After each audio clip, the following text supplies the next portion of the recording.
بسم اللہ الرحمن الرحیم۔ السلام علیکم۔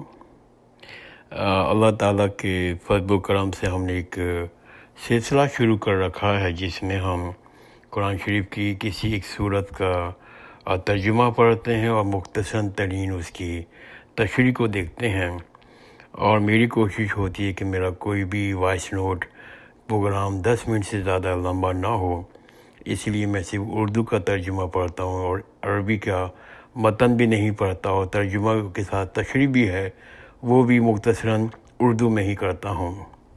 تو آج اس سلسلے میں ہم نے جس صورت کا انتخاب کیا ہے وہ سورہ قیامہ ہے۔ یہ صورت مکی ہے، اس کی 40 آیاتیں ہیں اور 2 رکوع ہے۔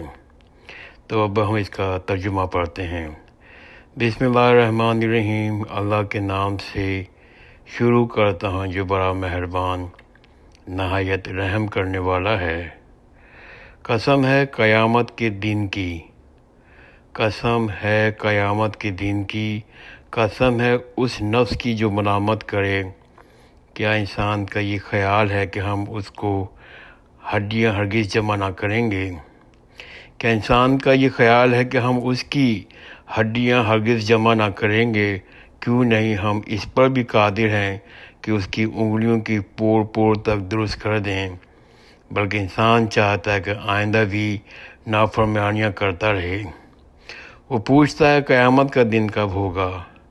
وہ پوچھتا ہے کہ قیامت کا دن کب ہوگا، جب آنکھیں پتھرا جائیں گی، چاند گہنا جائیں گے، سورج اور چاند جمع کر دیے جائیں گے۔ اس انسان کہے گا کہ کہاں سے جائے فرار، اس انسان کہے گا کہ کہاں ہے جائے فرار، ہرگز نہیں، کہیں پناہ نہیں۔ اس روز آپ کے رب کے پاس ٹھکانہ ہوگا۔ اس دن انسان کو بتا دیا جائے گا کہ وہ کیا لایا ہے، کیا چھوڑایا، بلکہ انسان خود اپنے اوپر گواہ ہے۔ اگرچہ کتنے ہی بہانے پیش کرے، آپ اس قرآن کو جلدی یاد کرنے کی اپنی زبان کو حرکت نہ دیں۔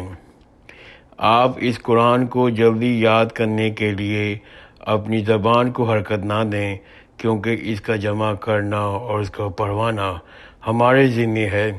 جب ہم آپ کو پڑھ چکیں تو آپ بھی اس کو اسی طرح پڑھیں۔ اس کو کھول کر بیان کر دینا ہمارے ذمہ ہے۔ ہرگز نہیں، بلکہ تم تو دنیا سے محبت رکھتے ہو، ہرگز نہیں، بلکہ تم تو دنیا سے محبت رکھتے ہو اور آخرت کو چھوڑ بیٹھے ہو۔ اس دن بہت سے چہرے تر و تازہ ہوں گے، اپنے رب کی طرف دیکھ رہے ہوں گے۔ اس دن بہت سے چہرے اداس ہوں گے اور خیال کر رہے ہوں گے کہ ان پر کمر توڑ دینے والی مصیبت آئے گی۔ ہرگز نہیں، جب جان گلے تک پہنچ جائے گی تو کہیں گے کہ کون جھاڑ پھونک والا ہے۔ جب جان حلق تک پہنچ جائے گی تو کہتے ہیں کہ کوئی جھاڑ پھونک والا ہے۔ وہ مرنے والا سمجھ لیتا ہے کہ اب جدائی کا وقت ہے اور پنڈلی سے پنڈلی لپٹ جاتی ہے۔ اس دن آپ کے رب کی طرف جانا ہوتا ہے۔ یہ اس کی تصدیق اور نہ نماز پڑھی لیکن تکذیب کی اور نہ منہ موڑا۔ اس دن آپ کے رب کی طرف جانا ہوتا ہے، نہ اس نے تصدیق کی نہ نماز پڑھی لیکن تکذیب کی اور منہ موڑا، پھر اتراتا ہوا اپنے گھر والوں کی طرف روانہ ہوا۔ تیری کم بختی پہ کم بختی، پھر تیری کم بختی پر کم بختی آنے والی ہے۔ کیا انسان یہ سمجھتا ہے کہ وہ یوں ہی چھوڑ دیا جائے گا؟ کیا انسان یہ سمجھتا ہے وہ یوں ہی چھوڑ دیا جائے گا؟ کیا انسان یہ سمجھتا ہے کہ وہ یوں ہی چھوڑ دیا جائے گا؟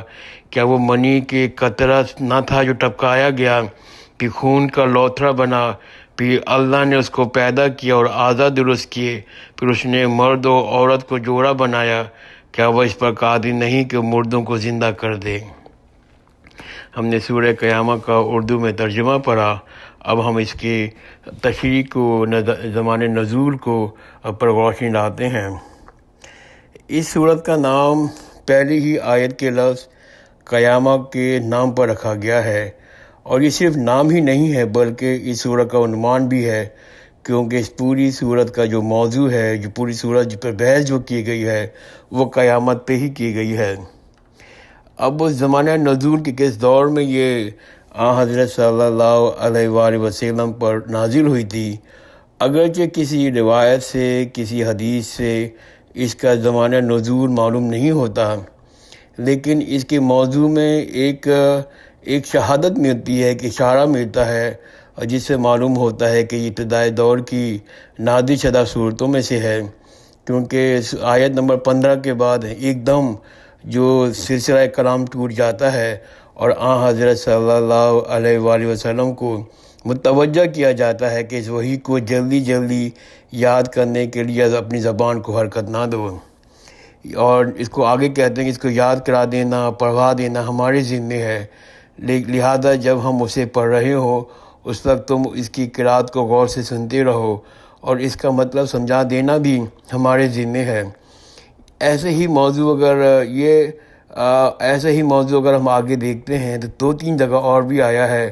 اگر ہم دیکھیں تو سورہ طٰہٰ میں حضرت صلی اللہ علیہ وسلم سے کہا گیا ہے کہ دیکھو قرآن پڑھنے میں جلدی نہ کیا کرو جب تک کہ تمہاری طرف اس کی وحی کی تکمیل نہ پہنچ جائے۔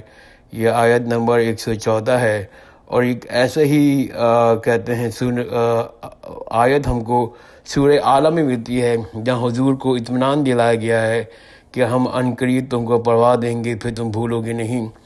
یہ سورہ اعلیٰ کی آیت نمبر 6 ہے۔